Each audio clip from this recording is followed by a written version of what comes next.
Right. Bona mira bota kanda upona panesi. Exactly abo kapenga zawaita. Nda nakiro. Ndowani kandira 3 masemti. Asi ndechino mani chandiri kuchera. Wozo zati 11 November. Ibirthday ramatulusi. Uzandochi mudari. Andikunyepera. Ngati tikataura zvakati tingatenderera tingadaiso tingaplate asi ndo munoti zvatirasa kana kukana mavhidhazi kana kuita sei ndo chibaba saka ina nditadzo andinzvinirwe nditadzo 11 November chero Canada bose Canada handise bose havadi kunzvinirwa I don't know but ndichandoridha ndechekuti ndoda kuti vanhu vanyatsoridha vachinzvinirwa variko vandoridha kuno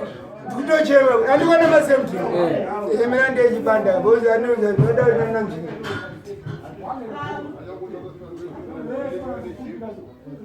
bozi koda iko hotika uno kurubisa hakuna iyo hoti manyembani right mwana ngayo kusaiza wachita mzubanda kamda mbana wafokendera ona ndo uzoti mwari anogetsa panenge pasingagetsa vanhu anogetsa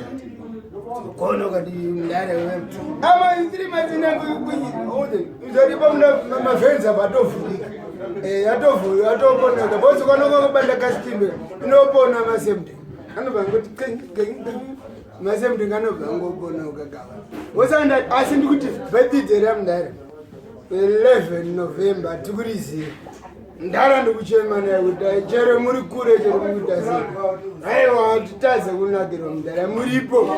ndimi mati munokusi original iyo atadze kunzvinimbo nani why ndara ndimani iwonori special message kuna madi minana ndozi amene achazoda kukenera kuti birthday rito zvarinoita but ingoma zinofana kutsva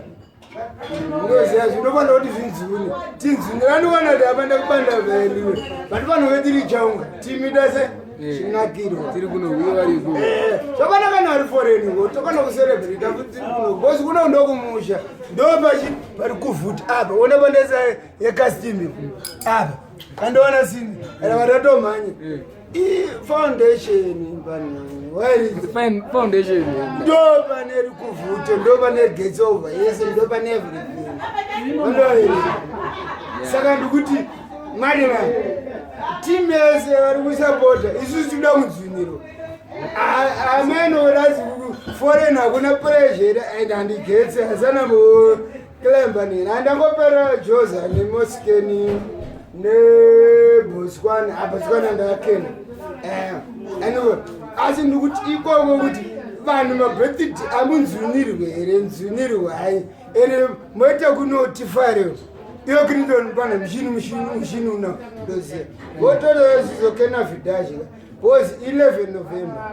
ndo musiyo 11 November ndofana ngori special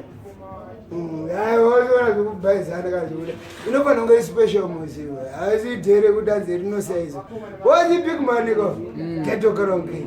ndo birthday rake ameno vachatera vachata sei asi sio tiripo tisupport ende kana richipinda palife ngarikende richitsemurwa iya rikoko siri kunoko chosita zvanenge chichita asi moto ngautese ngaubake 11 November akomana tikumbira support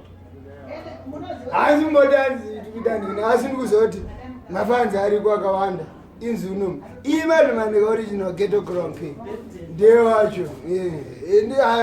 uyu ndewangu kwa ini chazokena hangu December but ayanga sanda kuiplati kuti amboti chindara bosi ndo iripo paline ape azana kubanda kubhotori asi siama mubandere kani mukudasi bosi ina nzvimbi customer hai mbanda ibhotori but bo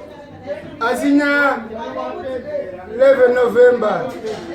mboto next week guy moto ghetto cronking was